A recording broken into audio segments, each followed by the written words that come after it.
Hi, my name is Iris. Currently, I am part of the in-house staff at the Omni Champions Gate outside Orlando, Florida. I've done a bit of everything from theater to radio, television, live events. I have a Bachelor of Fine Arts in theater, and my first job was in radio, so you never know where you're going to end up in this. I'm part of this community because I believe in education, and during this time, I believe everyone can improve their knowledge to get more gigs and do more things and just be more flexible in the new whatever it is we're going into. But I appreciate you're here. I hope you learned something and have fun watch the show.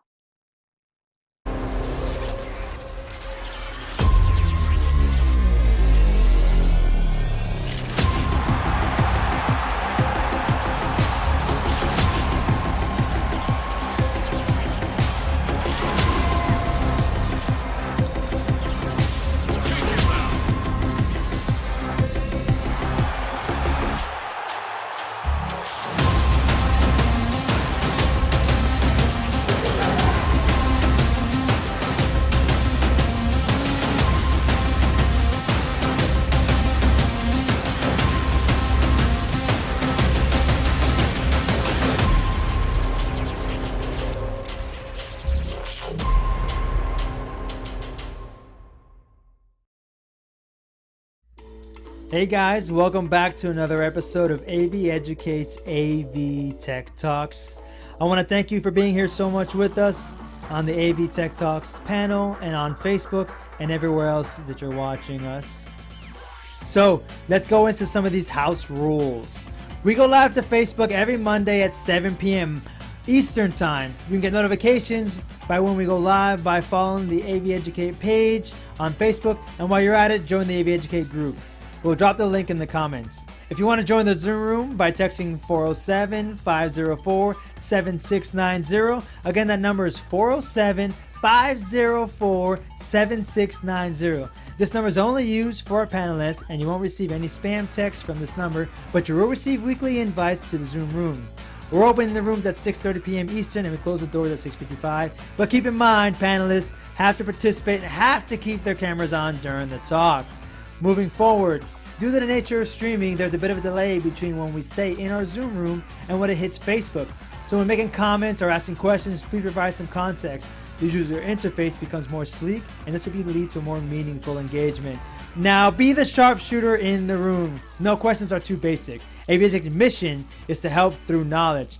People move from stagehand to technician. Chances are that others have the same questions you do, so please ask away. At the same time, we welcome comments and input on the topic at hand. So don't hold back that great topic or that correction when one of us says something inaccurate. Now, we don't know everything. We are human. We don't claim to know everything. We may discuss or show the way we do something, and that doesn't mean it's the only way, but it's the way we found that works for one of us. If you have another way that's easier or yields better results, please share that with everybody.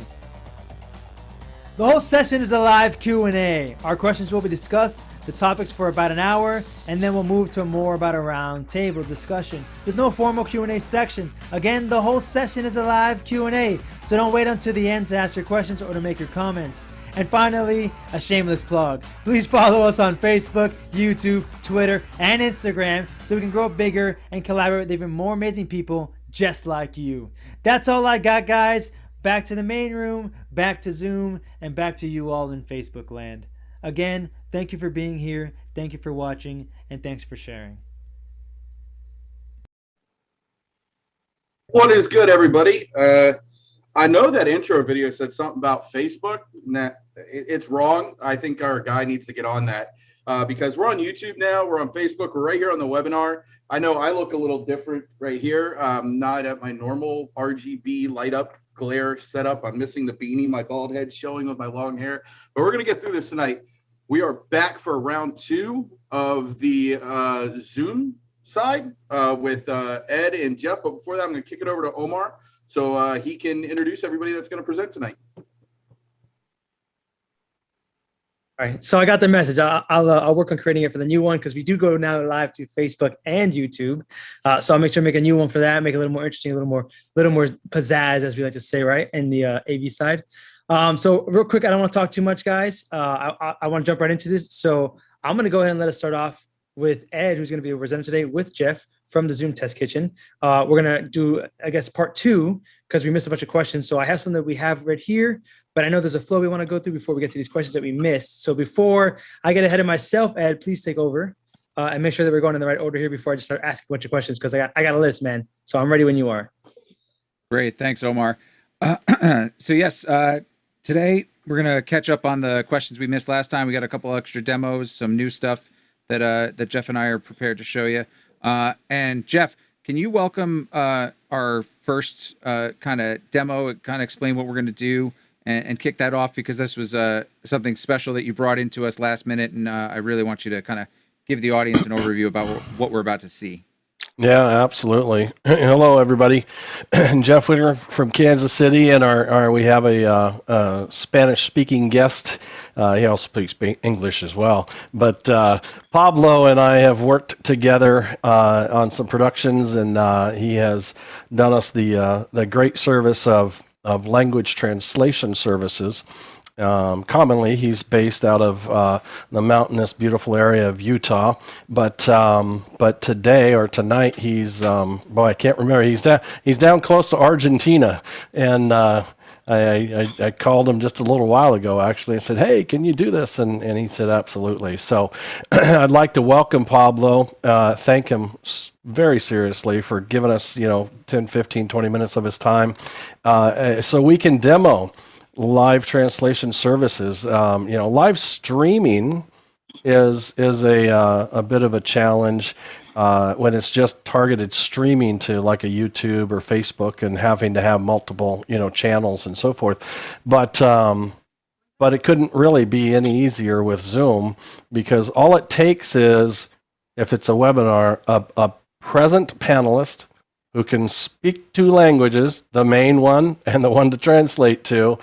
And Ed is getting teed up, I'm assuming, on his end to show us his screen. He's going to, as the host, go to the configuration. He's going to assign Pablo to be the translator from English to Spanish. And when he activates that, then what Zoom does for us automatically is it immediately reroutes Pablo's audio from his microphone from the English channel that he's on right now to the Spanish channel. And everybody who's on the Zoom side, from the attendees and the panelists, you'll have a pop-up option under that live translation to choose either the English channel and or the Spanish channel. So anybody who has that option in Zoom, when we make that change, I'll have Ed walk through this. Feel free to tune into the Spanish channel and hear Pablo translate our speaking, not during the whole meeting, just for a minute or so for the example, and then we'll end all that. So Ed, I'll hand it to you to show us how you're setting it up. Oh, muted. Sorry about that. So what I'm going to do is I'm going to cut over to my gallery view so we can kind of see what's going on here. And I'm actually going to do a quick screen share so that I can show you how this is going to work out. Okay, so wonderful. So what you're looking at is my desktop screen, and it's the regular, sorry, let me get that out of the way. It's a regular Zoom screen, and because I'm the host, I have this button down here to do a live transcript. So what I'm going to do is I'm going to click that live transcript button. Oops, sorry, the interpretation button. We're doing interpretations. We did transcripts last time. My fault. Which is right next to it here, that interpretation button. It opens this new window. And I had already assigned Pablo to be our interpreter. So I'm going to hit, and he's going to be doing English to Spanish and Spanish to English. And I'm going to start that. So now English and Spanish interpretation is available. I get this little pop-up. So if I go out of the screen share, because now I don't need to be in here anymore. Now, if we look at the gallery view on the streams, you should be seeing my screen. You're going to see my mouse. This is actually another machine I have set up, and I can click on what is the interpretation button. And Pablo, are you there?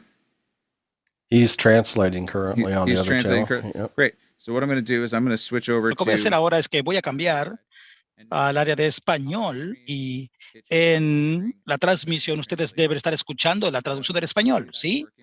Ojalá que eso esté funcionando y que todos puedan estar escuchando la traducción al español. Voy a volver esto ahora. back in English. So everyone should have been hearing on the stream the Spanish translation. I'm hoping that's correct. If somebody It worked. Yep. It worked. I heard it. Excellent. Yep. We love Hey, when Ed. these things work. Hey, Ed, I heard it. Is the duck level for you, because we could hear you speaking Correct. English, is that adjustable or not? That is for each individual listening. You should have settings available to you. And let's see. No, hang on. Yeah, you can once you choose Spanish, then and re-pop up the interpretation button, you can then choose mute original audio. There you go. Got it. Yep. So Yeah. Doesn't let you adjust the level, but it does let you adjust the mute setting. Okay. Yeah. Right. It seemed a little low, but that's okay. Hey. right. So as you can see, if you're watching on the stream, there's this button here, this pop-up when you click it that says mute original audio. So if I go back to the Spanish translation, Audio original y pueden volver a you should be hearing la traducción del español. Y ustedes pueden escuchar ambos. Y si yo presiono este botón de audio original, no es que lo sepan, pero me pierden a mí, ya no me escuchan a mí. Y nuevamente puedo volver a habilitar audio original y ustedes podrían escucharme a mí nuevamente. Así es como ustedes pueden hacer traducción. Sé que esto fue una demostración rápida. No queríamos tomar demasiado del tiempo de Pablo porque él aceptó esta invitación muy amistosamente a último momento y él quiso mostrarnos cómo funciona esto y ser nuestro traductor. Así que lo que voy a hacer ahora es, voy a desactivar la característica de interpretación y voy a terminarlo. Así que les puedo mostrar entonces, les quiero mostrar esto, cómo funciona. Voy a volver a compartir pantalla. Aquí en este escritorio tengo aquí la parte de interpretación. Puedo cliquear donde dice gestión de la interpretación. Excellent. Pablo, you're back in the main Excelente. meeting. Pablo está nuevamente en la nueva reunión. Thank you very much. So do I do Spanish, English, Portuguese? What you want me to do? Now you can Or just listen. Uruguayan? No. If you guys are okay, I'll hit the road. I have some personal affairs going on here. Real quickly, Pablo, I'm putting in the chat window right now your contact info for anybody who is in need of translation services. Pablo is not limited to just Spanish. He has a team that he manages. I think he indicated, if I'm wrong, Pablo, 60 team members. 70 plus languages. 70 plus languages.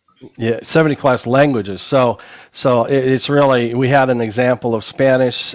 Zoom can easily, support more than that. I have 9 on my account, and I think you can even submit so they can create a custom channel for you with additional languages as well. So Pablo, thank you very much. Your phone, your email, and your website is out on the chat right now. I really appreciate you jumping in from so far away on such short notice. Do a great job. My pleasure. Have a good night, everyone. Thank you very much. Bye-bye. Great. So that was very interesting. So, a feature that maybe a lot of people haven't had the opportunity to play with, but should be aware that is available. You do have to, when you initiate a meeting, when you schedule a meeting, you do have to name an interpreter ahead of time. But you don't have to, if you don't know who your interpreter is going to be, but you're going to hire somebody, you can put in any email address and then change it later. So that's something to know. Like if you haven't picked your interpreter, or if there's multiple interpreters, you can just put in one email address and then you have that option to add interpreters on the fly right in the meeting if you need to. So, but you have to initially, it won't even let you set up interpretation without putting in that email address when you schedule it. So that's something to be aware of. And when you're live, you can even delete that first one while you're adding the real ones. Yeah. Exactly. Great. So, we wanted to lead with that to respect Pablo's time. so now I think, Omar, we are ready to get to the questions that we did not get to last time Jeff was here. That was back on February 8th, so 2 weeks ago. And if you have new questions, we are definitely going to take new questions. So please start getting those into the comments sections if you're on Facebook and YouTube, and using the Q&A feature if you're here in the Zoom webinar. So yeah, Sorry. Omar. We'll Yep. take those. So I'm up. So all right. So the first one I got from last time, and I'll leave it to the floor. Right. The first one I have is Randy Regis. Concerning the settling of Zoom registration links where attendees register for the Zoom ID in general, are there any additional features? For example, a background template, not a banner or logo. And I can read that again if I said it too quickly. Hold on one second. Sorry, I just got a note. If anybody's watching the streams, it looks like we may have. Yep, we ended. We lost the stream. So stand by. I still see us on YouTube. Okay, well that's a good thing. Yeah, no, Facebook looks down. Yep. So let's just.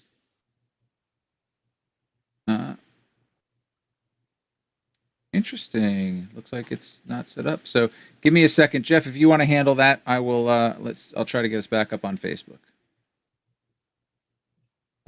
Sounds good. So Jeff, I'll read it again one more time.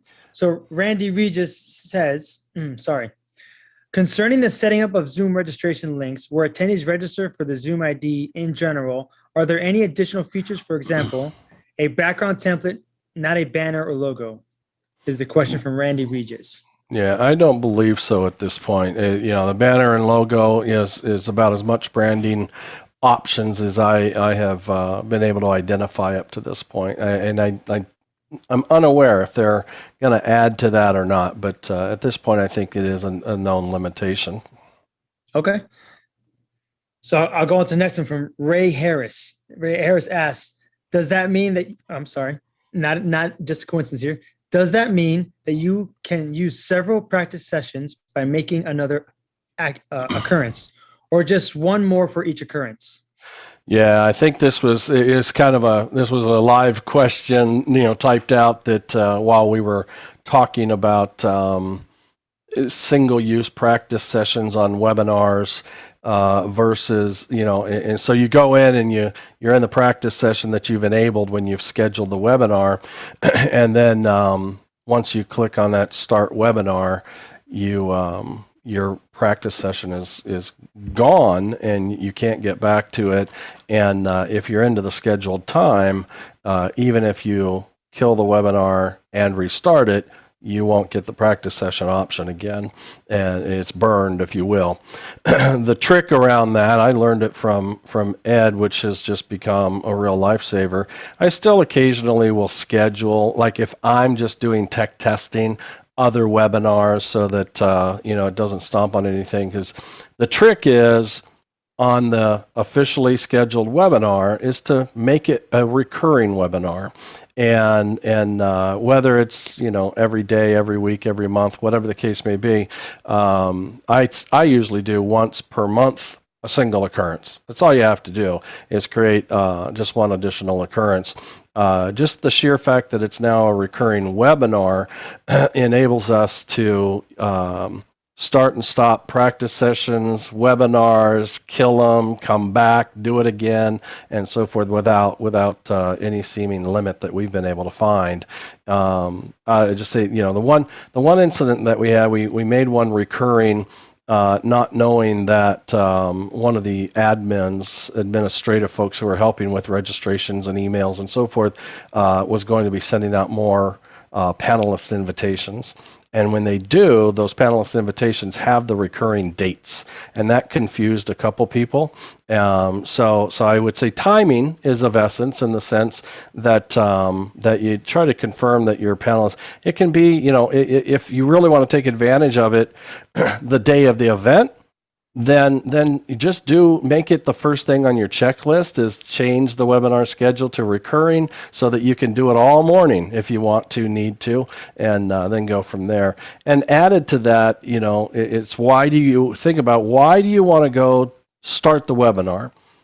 A lot of us want to start the webinar because we want to be able to be in as an attendee.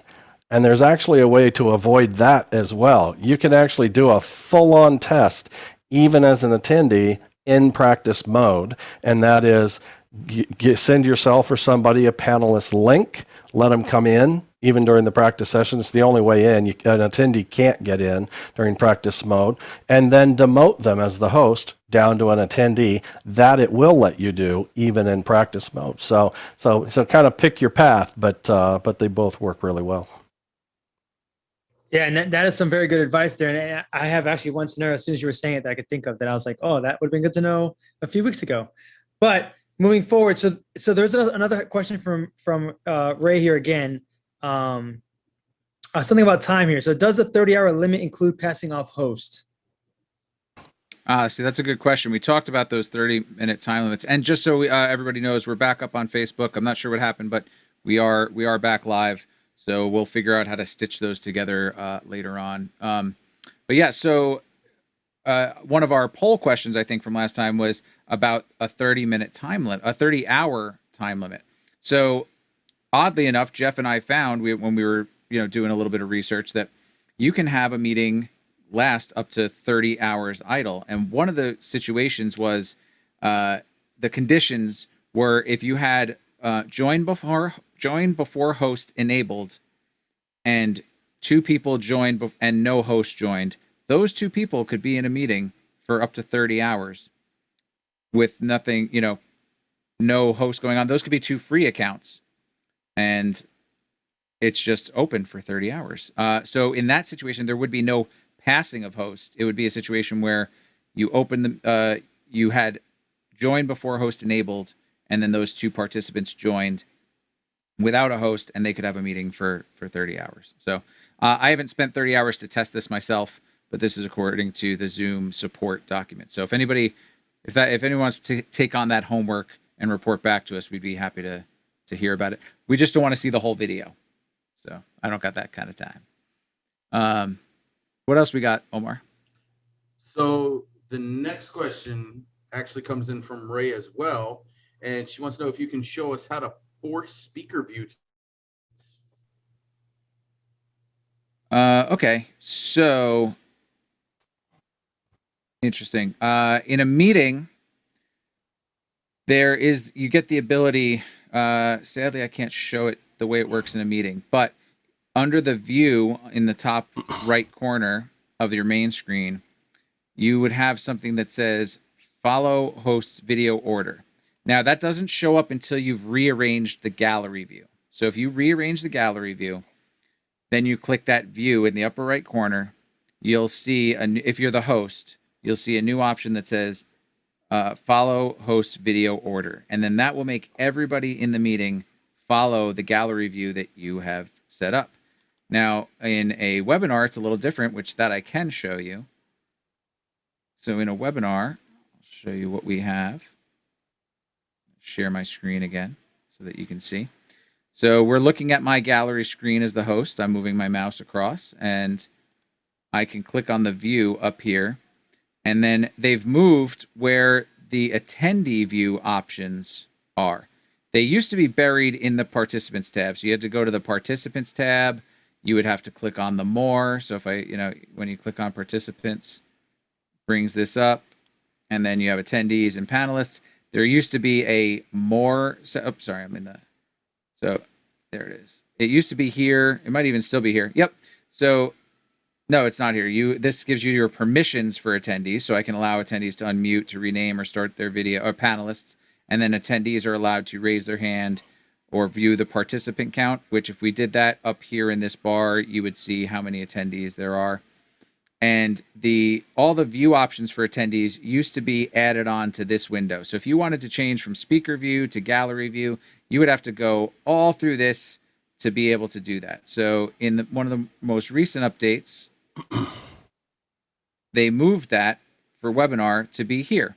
We're going to screen share at the moment because you're looking at my screen. So I have the option to do side-by-side speaker, which is what we were already looking at. I can also do side-by-side gallery. So now if you're watching on the webinar, and stand by, let me I don't have the way to show that, sorry, to the Facebook audience. So, because I'm capturing in a different way than I did last week, and I apologize.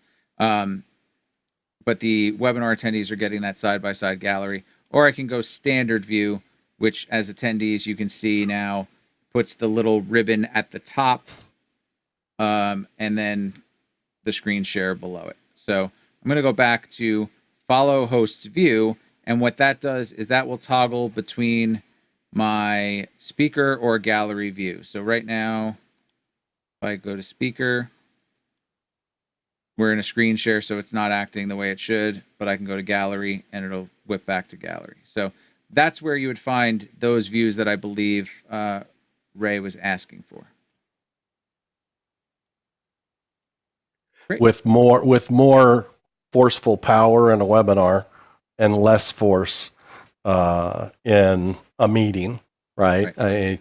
Kind of that initial push from a host in a meeting can be overridden by the viewer, where in a webinar, especially since these latest 2 releases, we really have full control as the host of what the webinar attendee sees, and it kind of locks them into that at that point. Okay, Exactly. so the next question comes from Orion Slater.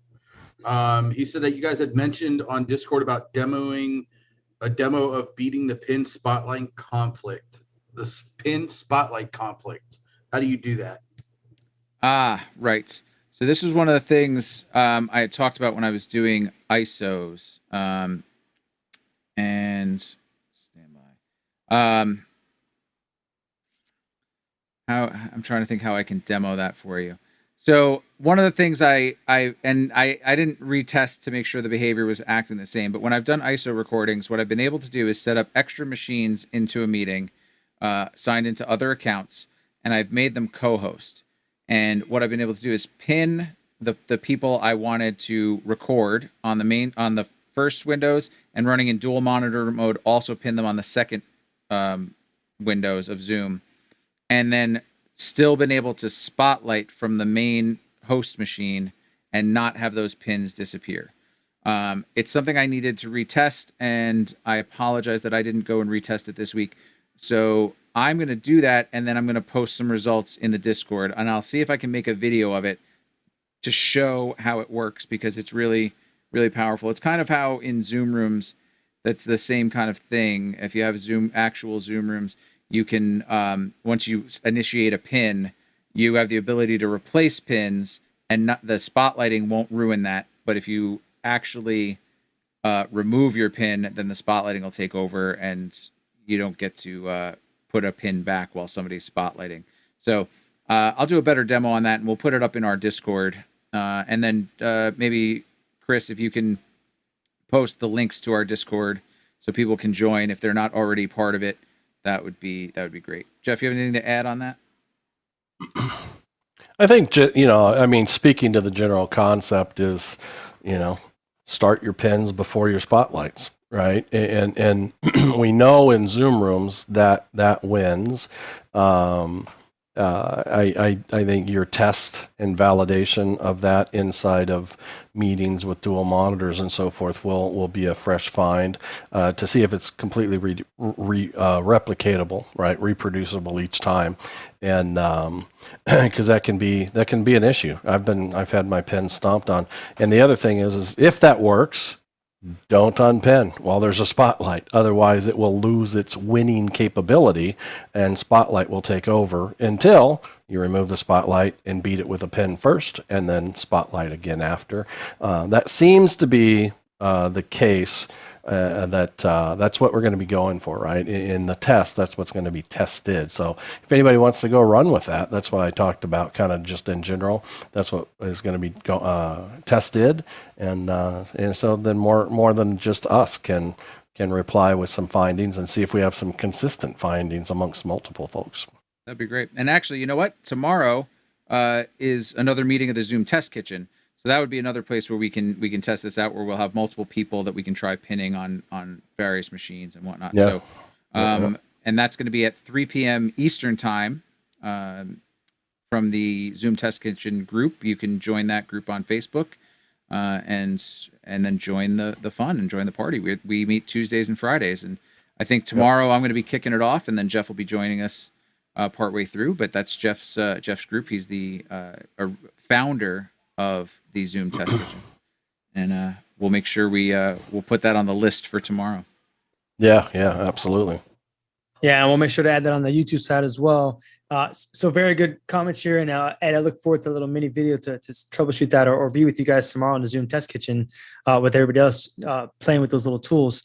I have another one here for you guys, and I think Jeff, and correct me if I'm wrong, you may have answered this, but I'll ask it anyways. Larry Engelhart asks, "Join before host no longer appears as an option. Is that correct?" I don't think that's correct. While we're on, and Ed, if you have any more to add to that, I'm back in Zoom portal. Yeah, while you do that, I actually I just today created a new dummy account. I needed one more dummy account for testing, and I did see the option to select join before host, so that is still there. Now, if you're part of an enterprise or a business account, then someone at the admin level may have disabled that option and locked it so that it can't be overridden at the user level. But that option does still exist within Zoom. It's not something that was taken away as a feature. Well, and I'll add just a touch of clarity of what I'm looking at right now. I just quickly said, hey, let's go schedule a new meeting in this account, and it I do believe the way he worded it is the way it used to be worded, join before host. The meeting options now say allow participants to join anytime. And that they may have just simply reworded it, and you may have overlooked it possibly, but feature wise that would produce the same results. So I'm thinking that might have been what happened that caught your eye as well. Good call out. No, I like that. I love the live feed we got on that and just figuring it out. This is what I love about this show, right? I got another one from Larry as well here. I haven't experienced this, so this one's actually might be a little bit tricky. He says, I have noticed that even when everyone's muted, we are still getting user noise. Also, people are taking over when a host is spotlighted. Please explain. I'll leave that to the masters. Yeah, and that was it sounded like a question that came up as something was happening in the show last week. Remind me who asked that question? Sorry, so that was Larry Engelhart again. Okay, well, Larry, I think, is here. So, Larry, if you remember what behavior you were seeing, send us another question to clarify what that is. Background noise, that could have just been noise that was coming in on the host's mic, or there could have been another open mic. I mean, another fringe kind of thing is if someone was sharing some computer sound and their computer sound happened to be like a Dante input or some digital input that was connected to a mic, you might see something like that. I don't think that was happening during our meeting last week or 2 weeks ago, but that's in the realm of possibility of things that could happen. If we want to, this is your call, Ed, it's your show. If we wanted to share a feature that really doesn't get leveraged very often, you could go to the participant or attendees panel, and actually you don't have to allow Larry to turn his camera on by promoting him to a panelist, but I think you can, in fact, allow him to speak as a panelist as well. So I'll absolutely show that. Give me 1 sec. Might as well show how to do it too. So I'm going to screen share real quick again. And great. So we're looking at my participants list, and we're going to go over to the attendees. And Larry, I hope you're Larry, you know what? If you're able to talk, raise your hand, and if not, then I'll pick on somebody else who is. So I'm going to scroll up to the top, because if Larry raises his hand, he should end up right back at the top. And that's a predictable behavior. That's how I knew to scroll up. And when people raise their hand, they show up at the top. Oh, but he lowered his hand, so now I got to go find him. Nope, that was me. Sorry, I promoted him real quickly. Yeah. He didn't need to be promoted. I'm on the YouTube side. Sorry. Oh, okay. So yeah, I'm going to. Okay. Well, Doug is down there and raised his hand, so I'm going to let Doug Ferguson talk. So, what we were going to try to do is this allow to talk button. So I press that, and now it says talking permitted. And Doug, are you there? Check 1, 2. I'm here. Can you guys Great. hear me? Yes, we can. And it did, as you can see, I'm sharing, but the participant, it popped up with his name on the screen, and that's the behavior. So if you're in a webinar, you can allow your attendees to talk and ask a question. This is another great way to do engagement. But beware, you never know what they're going to say. So you want to make sure you have trusted people. If it's somebody you I recognize. don't know if I can be trusted. That's right. Hey, can we check out one thing while Doug is allowed to talk? Sure. Lower, because they've changed sorting order, like they've added alphabetic sorting and so forth, which has been really helpful. Raising the hand sends you right to the top, both visually in the gallery and also in the list. But does he stay on the top even if we lower his hand, because he's that exception, been allowed to talk? So if you could lower his hand and see if he stays up top. Yep. And I have the ability as the host to lower his hand for him. I don't have to ask him to lower it. Correct. And then and he does stay. That's good. Right. I was hoping so. Yep. He stays at the top because he has the ability to talk, which is still the hierarchy in a meeting. But the ability to talk kind of trumps the not ability to talk or turn on your camera and stuff. So yeah. Oh, can I talk? I can Doug talk. can talk. Yep. And I can talk. Yep. I don't know if I have a lot to say, but I am talking. Hear me? Yep. So that it works live, and then I have the ability to disable him from talking, and he goes back in the list because he no longer has that privilege of talking. Cool. So yep. So that's kind of how that works. It's something that not a lot of people use, but it can be leveraged. Again, you have to know your audience and hope that they're not going to say something. So you want to be able to have people you trust in there, but and be real quick with that mute or stop talking, disable talking button. Yeah. We go back to my question now. Hello. Oh yeah. Larry's in the panel. Yeah, so I've done like weddings, and we muted everybody and unchecked the box that says they could unmute themselves. And sometimes during the wedding, we start hearing people talking to each other or coming in on it. And they weren't made co-hosts or anything, and nobody's a host. No one was a co-host. That's interesting. I have a theory. Sure. Or a question to that. Could they be entering the meeting and having their mic open at that point? Well, I've checked the box that says unmute all people when they enter the meeting. Unmute? No, mute. I'm sorry. Okay. Right, but don't they? The issue also, I spotlighted it. Sometimes we'll get people taking over the full screen, at least on my console, and normally it's someone who doesn't have their photo, just has their name on the screen. Yeah. So there's a few options that catch my mind on this, and that is on the backend portal settings. There are options for under sharing is one section, and that is who can share, and the choices are host or all participants. And then you go, okay, well, if you're going to allow all participants, who can start a new share while somebody else is sharing? And then that you distinguish anybody or host only. And so I would just say, be aware and check those settings to see if, in fact, Logic has it that the option of everybody can potentially share and anybody can start a new share while somebody else is sharing. If it's sharing, if it's spotlighting, there's a whole different set of logic that I'd say the only way somebody else could trump your spotlight is if they're a co-host.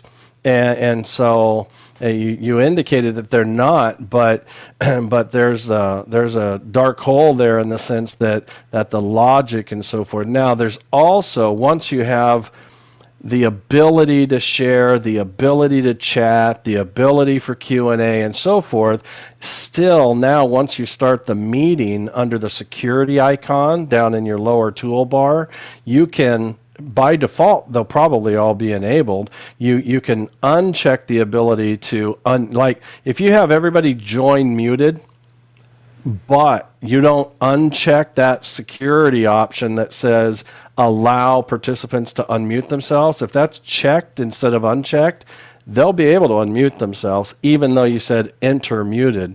And so they enter mute, but you need to uncheck the allow them to unmute themselves. So you've basically locked down their mic, locked down their video, and locked down the ability to, I think it was chat and Q&A, until you're ready. And so like we're getting ready to deliver a a meeting here shortly where everybody's going to come in muted, but and we lock down their mics and video because we have a video to play up front and it's all pre-recorded. But once that video is finished, then we're going to announce that you're because it's more transitions into like an after party. We're going to announce you can now, and we invite you to unmute your video and while you're speaking, unmute your microphone because we just checked those two options and now they can. And I just want to talk through some of those. They're kind of multi-layered options that can really get us sometimes. And even though we're in a webinar, Jeff, I brought it on screen just so that we can see that I can allow participants to unmute themselves. I have that checked. So any of my panelists can unmute or unmute themselves. But mute panelists upon entry is a different option. So I could check that and then not have that checked, for example. Yeah, and that's an option that you would check. It doesn't show up. It's not checking it, but I'm thinking it's an option that actually stays checked when you get everything set up in practice mode, and then before you kind of open the webinar. And oh, sorry. Yeah. So what happened is I had a checkbox that popped up and says, mute participants upon entry.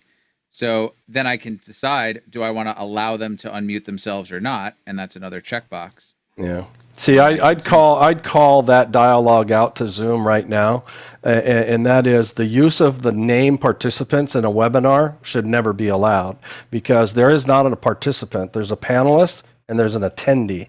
And many of us who talk about this a lot make an absolute distinction between the words we use so that it can be interpreted by those who understand the difference between webinar and meeting. Participants belong to meetings and attendees belong to webinars. And I kind of go, oh, come on, Zoom. You need to help us stay consistent by using the right terms. So what's interesting is when I took away this mute panelists upon entry, it didn't give me a dialogue to undo it. So I only got a dialogue when I enabled that. So very interesting. These behaviors, definitely play with these before you're going to use them in production. If you're doing a production or you have a big meeting coming up, these are things that you want to test in a one-on-one meeting or come to the Zoom test kitchen and try these things. We'll pass off co-host or host to you and let you see how these behaviors. Yeah, absolutely. Larry, does that inspire some thoughts or anything like that for you? Oh, I'm very inspired. Question is, if people come on before the meeting officially starts, do they inherit any kind of hosting abilities? So that depends. If you have join before host enabled, people can join and they will not be given co-host unless they have the host. What do they call it, Jeff? It's called the host key. If the real host has shared their host key, that's kind of like a master password to a degree. If you share your host key, then another individual can claim host. But that's it's not used lots, but it can be used at times. But yeah, that natural entry, like if the host doesn't show up, will just anybody be given host? The answer is clearly no. But if you the host were in the meeting, and let's say your battery died on your laptop, so it was abrupt and there's no way back. Somebody in that meeting will be given host. And, like that behavior or not, be aware of it, because even your worst participant, that's worst case scenario. Even your worst participant could, if there were no other co-hosts, because that's kind of the order, a co-host will be given the lost host control. If there's no other co-host, then it's going to fall on one of the participants, and the first participant it's going to fall on is the first participant who showed up and turned on their video. That's who's going to become the host. And it's some are okay with that because it keeps the meeting alive. But, I think we all can recognize there's going to be some meetings that are not private and everybody knows each other and so forth, that could become a real problem with just, host control and behavior and so forth. Now, one of the things. Oh, sorry. Go ahead. Yeah, with these muting options, I'm talking about the screen where you set up your meeting. So the second option is mute participants upon entry. And I'm assuming that is going forward. In other words, if you start your meeting without that and you check it during the meeting, it only applies to future entries. Is that correct? Are you talking about when you're on the back-end Zoom portal scheduling a new meeting? When you're scheduling the meeting, can you go back to that during the meeting? You go back to. Sorry, can you? So if you want to be able to, I'm going to set up meeting right now, which is meeting options. Number 1 is allow participants to join anytime. Correct. Number 2 is mute participants upon entry. And Number 3 is request permission to unmute participants. So yes. So that pops a dialog up that will, they have to, the participant can grant you as the host the permission to unmute them during the meeting. So instead of everyone having to say you're on mute, you as the host can click a button and unmute them.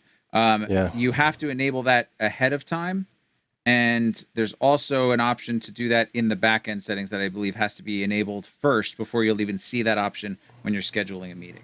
So. Well, and the other thing is, I'd say we can always go back into the Zoom portal and change any settings in a scheduled meeting prior to the meeting starting. Once the meeting starts, it sucks those settings in, and they're there. You can't go dynamically change them at that point. Now, you've got options under the security button and so forth that help you during the live side, but once the meeting starts, going to the portal itself is not going to change anything for you inside your meeting.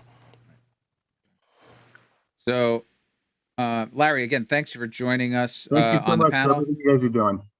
Thank you. We're gonna roll on with some more of the questions because I see there's even more stuff piling in. So we want to make sure we get to as many as we can tonight. Again, we don't have to do part 3 just because we ran out of time. We want to do part 3 because there's some new updates to Zoom, but we don't want it to be our fault that we gotta take this to another session. So let's see what we got, Omar. Chris. So Ray Harris asks, can we turn off names of panelists in the bottom of their image?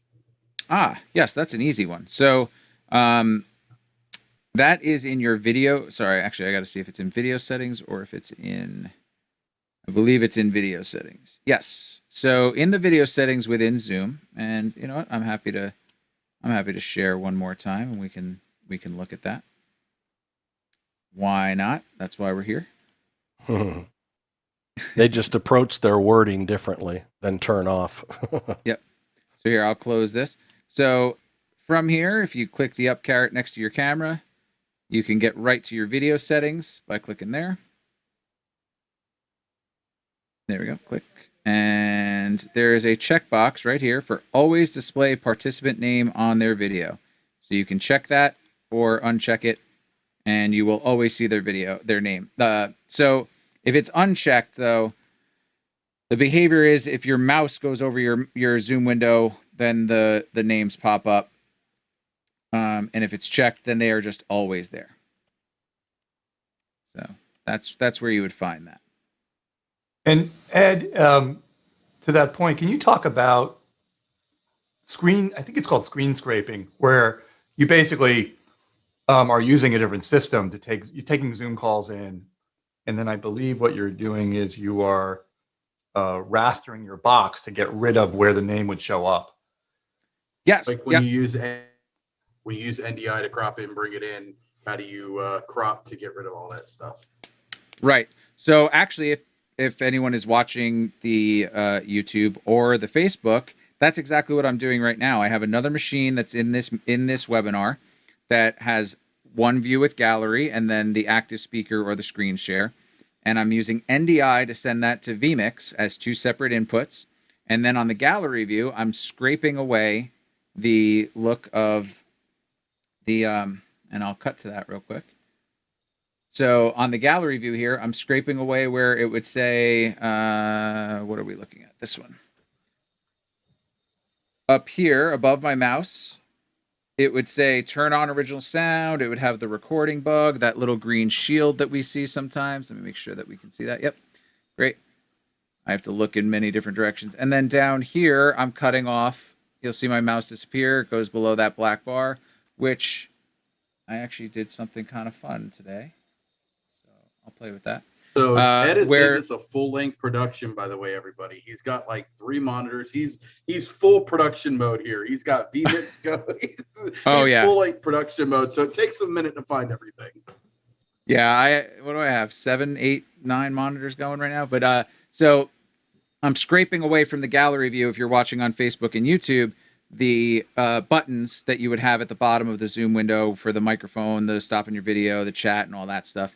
And right now there is a scroll going on talking about how we're live on Zoom and Facebook and YouTube every Monday night. So that's a cool thing that a good way where you can use it, because I could have stretched it, but I didn't want to break the aspect ratio. I didn't want to stretch it and have all of us look like we had skinny, tiny heads. You know, I wanted to maintain just the aspect ratio of the gallery. So I actually moved the gallery up to the top of the frame, and that left that extra black space at the bottom. And I thought this would be a great use of it to put that ticker down there, or you could put some other kind of branding down there. But that's essentially what I'm doing. So NDI is feeding an input, and then I'm doing some cropping to get it the way I want it to look on screen. And you could do a lot more cropping. Now when I cut over to the main one, that's on a full screen window, and I did not crop the name out of that. As you can see, if you're watching again on YouTube and Facebook, you'll see my mouse again.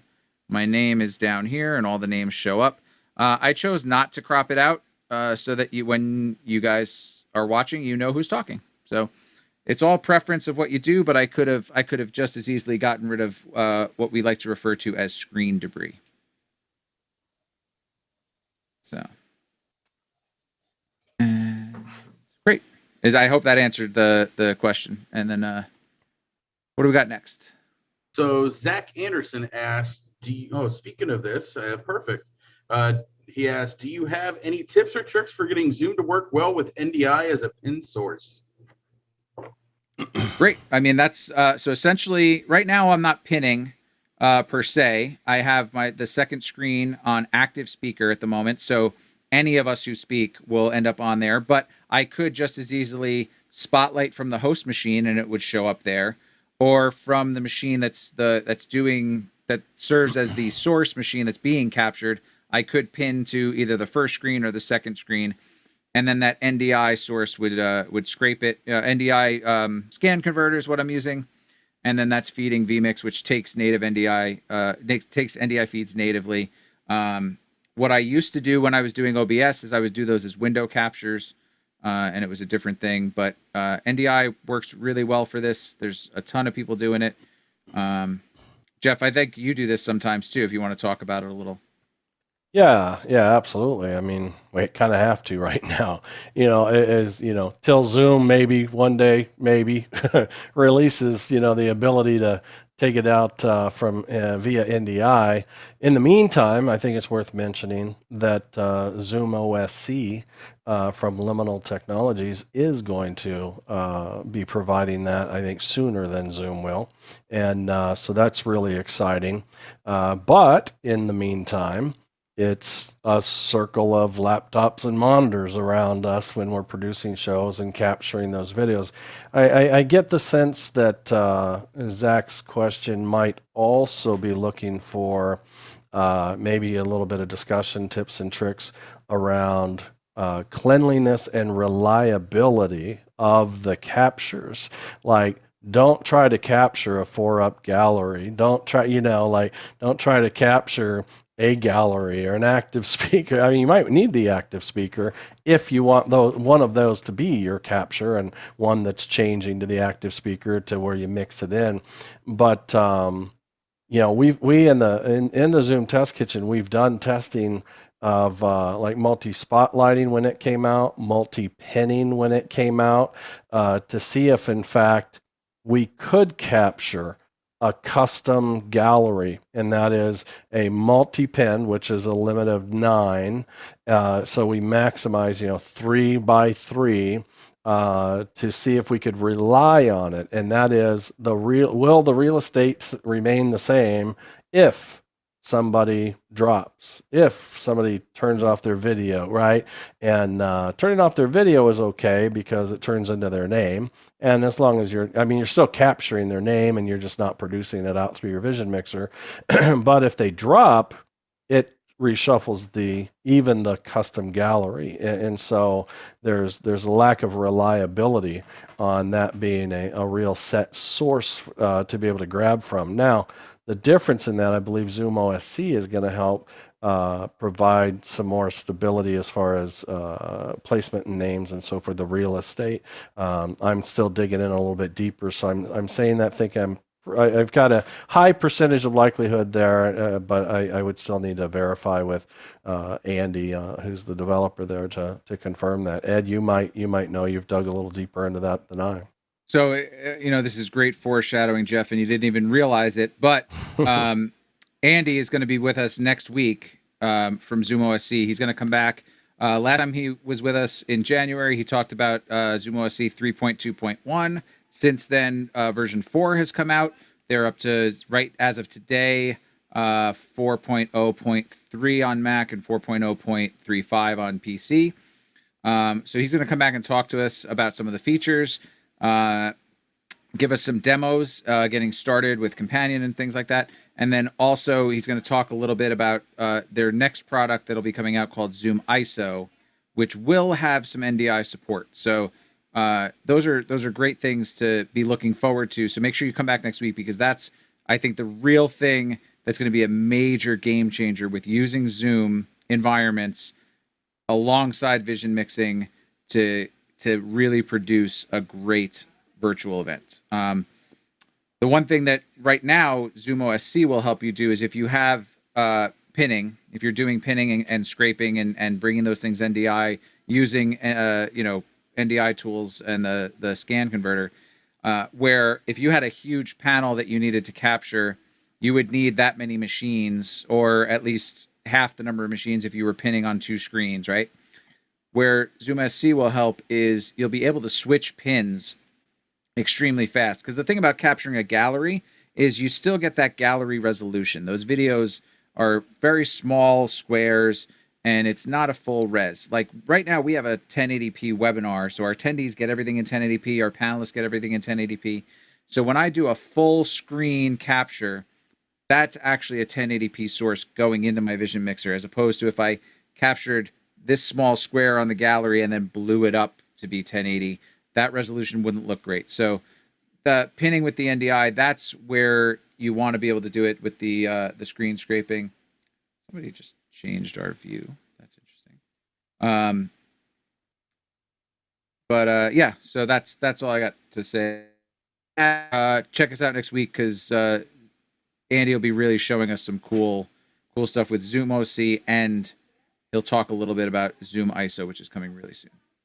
So I got one coming up for you guys right now. So I'm horrible. Anisha Barton Thompson. Hopefully I didn't get that too wrong. Need a way to kick attendees out at the end of a webinar without ending the webinar. This is another Zoom OSC answer, because in Zoom, there's no fast, easy way to do it. In vanilla Zoom, the Zoom we all have learned to love, you don't have an easy way to do it. You have to do them one by one. You can remove people. But with Zoom OSC, they do expose a command that will eject all of the attendees in a webinar. The Zoom OSC has to be the host of that webinar, which you could transfer to, mid-meeting. You could transfer it to the Zoom OSC. It doesn't have to be the host the whole time. It might even work as a co-host. I don't want to misspeak. It may work fine as a co-host as well. I believe it will. But that'll let you get everybody out of that webinar right away. Justin, I think this was something you and I were literally just talking about 2 days ago. Most of the questions are. So yeah, that's going to be your answer. So come back next week and ask Andy about that again, and he'll show you the code, the actual string for doing that. One line of code at that. Yep. And then you can attach it to a Stream Deck button, and boom. So you want to just make sure that button is not the the button that's always at your fingertip, because you don't want to accidentally send all of your attendees packing before the time is appropriate. Yeah. Bury it on page 2 or 3. So I got another one for everybody here. And actually, I might be able to open up to the whole panel. Maybe everybody has a little bit of input on this one. But Dan Robinson asks, what sort of models or affordable domestic-ish webcams and headset lapel mics would you guys recommend? USB headset like Jeff is wearing. Everything I use is a Sennheiser G3 or G4 belt pack. And I'll kick it off by saying I'm using Sennheiser headphones and an Elgato mic. That's kind of my go-to. And my camera here is a 1080p webcam from Allura Tech. Not a huge name brand one, but it has a little focus ring on top of it. And that's what I've been using for the last 6 months.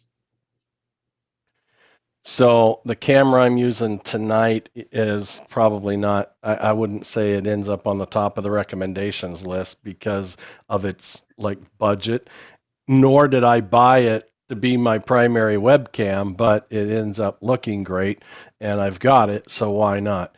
And it's a mirrorless Canon EOS R with one of the Canon high-end lenses, which really is what makes the biggest difference. Is the lens is a L series 2470 lens, and so it's only the front of that lens is probably just about 2 feet away from me, and zoomed in a little bit, but and it's doing it. It can, many of the Canon models can output with their new webcam utility, but that only puts out 576p. So I go out the HDMI instead into my capture card at 1080. And so the clarity's there. As far as a recommendation, a professional recommendation for a nice clean picture would be the $200 Logitech Brio. It's a small footprint. It's a 4K image. It's an image that you can actually afford to zoom into and still, stay between that 1080 and 480 or 4K range. And it really does a fantastic job. I mean, you've got to have lighting in there too. It's not going to, pick you out of the dark, but it's a great, pretty affordable camera, especially, if you're trying to create a good image, on Zoom meetings or provide a good image to executives or keynote speakers or whatnot. It's probably one of the best picks out there. The microphone I'm using is a Pyle, Pyle HM2, so Hotel Mic 2, and I'm looking at the Amazon page right now. It's like $17.50, and so they're very inexpensive. They do come with different types of connectors, so you have to pay attention to which one you're ordering versus which kind of connector you need. But they work great, and admittedly, I think anybody who's spent a little bit of time watching Office Hours are probably wearing Polsons or Pyles for the most part, and then in ear. I think there's a lot of variation on, well, part of it's just, do I like something in ear, or does it need to be over ear or on ear? And there's always that physical preference first.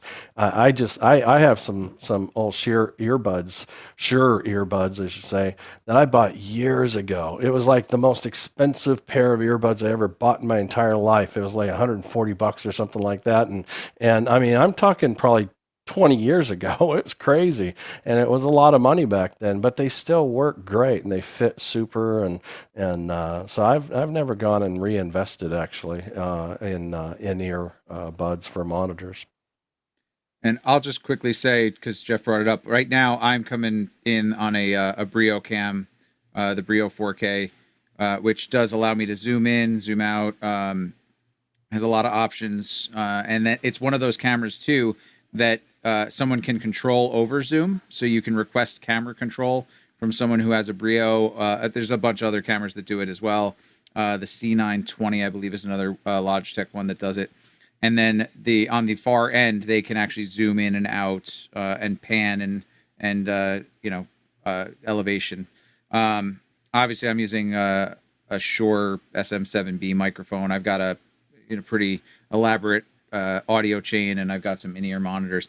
But I'd love to hear maybe. The one thing I would say, if you're going for something like a Brio cam, if you have the extra budget, the Huddle cam is another great choice, because it'll do the same kind of 4K and pan, EPTZ, pan, tilt, zoom kind of thing, but it also has an HDMI out for if you have, if you want to use it with an A10 Mini or something like that. It gives you those options, so it's not just USB like the Brio cam is. I'd love to hear from some of the other people. That's on the panel. where I was just gonna say is the Huddle cam. I use a Logitech C922 Pro. That's what I use for my everyday camera for streaming. I do prefer the Sennheiser for audio quality, but I use the HyperX personally because they're $50 headsets. They sound great and they work for gaming as well. They have a high-end game channel, so I can hear the bass, the footsteps, and things like that. Right now I'm using the webcam mic off of the Logitech, but typically I use an Audio-Technica 2020 with a XLR condenser mic, is what I use. The Huddle mic, the Huddle cam is really good, or the Razer Kiro. The Razer Kiro is a 1080p 60 frames a second camera, also has an 8-inch light ring on it built into it. So that can help a lot too. So I'll talk to audio in a second. I'm not a video person, so I am using a Mevo camera though, this little thing that actually has mics built into it, and the mics actually will do localization. You are not hearing them now. You're hearing, pull it in here. This is a hypercardioid. Pull the head off. This has different heads. You can screw on and off cardioid, omni, and hypercardioid heads. I'm using the hypercardioid because it is very directional. Sorry, noise I'm probably creating right at the moment. And then I won't talk about my signal chain because I don't think that really matters at the moment.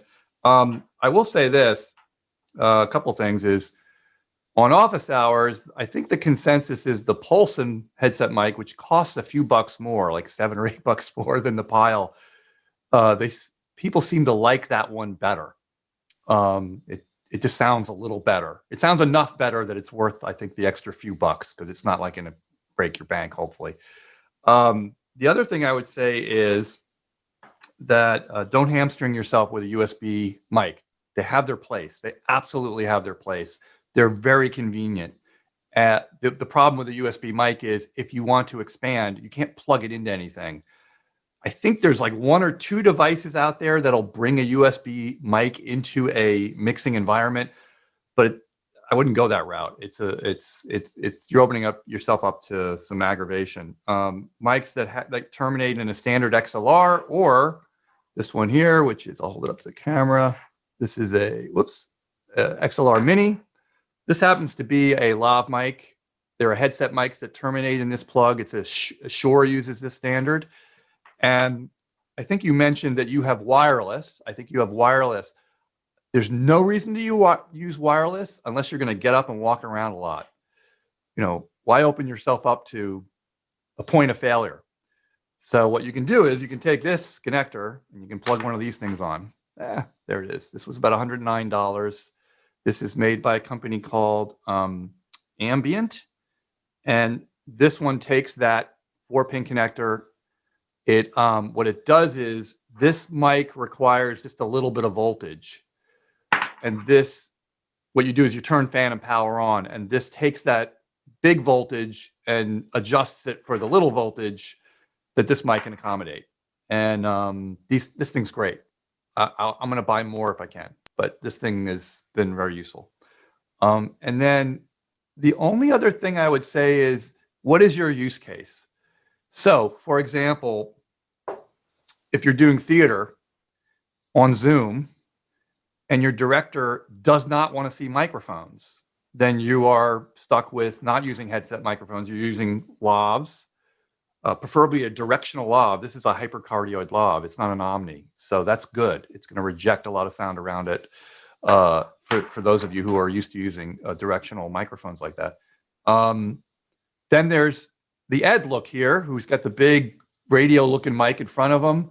That's a look too, you know? And so it's all the use case. And I think the interesting thing about the world we're living in now is that look that Ed's got has become acceptable. The headset mic has become even more acceptable. It was becoming acceptable before. This microphone, not as much. This thing's huge. So anyway, that's all I'll say. That's my 10 cents worth, I hope. Thanks, Andy. Yeah, that was great. 10 cents. Anybody else on the panel? Oh, sorry. Go ahead, Justin. And then I was going to say, I'll do a great, just after what Andy said, is, of course, I am using a cheap Amazon USB mic, good enough to be good enough for the case. Of course, Ed's seen my mic locker work, so this isn't really a limitation. And yeah, it's just MacBook webcam. Just my big advice is put it up on a stand. And the interesting thing I learned today that's worth mentioning, or this week, because Ed called me on it, is, yeah, I'm using the Shure in-ears as well. I had been using the left ear, but what Ed called me on is, because this is a large diaphragm condenser, I was actually getting bleed from the in-ear back into the mic, so I had to switch to using the right ear instead. So that was sort of the lesson of the week, is even if you're on cans, they can get picked up in your mic if you're not really careful with your position. I'm just going to go in the other direction because not everyone has a budget. So I have the Logitech C922 also, but I'm using a little capsule mic that is a USB mic. It's not an expensive setup. I'm also using my desk speakers because I can't wear in-ears, but because this is directional, I'm not feeding back on myself, at least not in my own ears. So it depends on if you have a budget or not. And like right now, a lot of people don't necessarily have a lot of money to spend on a $300 camera and a $200 mic and a mixer and everything else. And sometimes you just gotta condense and upgrade later. And yeah, just like Iris was saying, I'm going to jump in with my camera recommendation. I'm actually using the NDI HX app on an iPhone 8 using the front camera for my webcam today. So as long as you've got good enough Wi-Fi, which is a real important step in this, even a $20 app on the App Store can do quite well. And just to follow up with the audio chain, I'm using a Rode NT5 pencil condenser mic just out of frame, which is cardioid, but I use it with big speakers as well. I just keep myself muted to not pick up other people. And when I am speaking and others are speaking, Zoom's echo cancellation can actually do decent wonders to that. So that's what I'm running with today. So Scott, just so I'm clear, you're using, you're still going into the desktop client, but using the NDI-HX with a phone for the camera. Yeah, that's correct. I'm still using the NDI webcam input app to bring that phone signal into Zoom. Perfect. Great. Cool. Because the reason I asked is because one thing that people may have encountered when they're using a phone using the Zoom app is that their image isn't a full 16:9 raster. They end up with the pillar boxing on either side.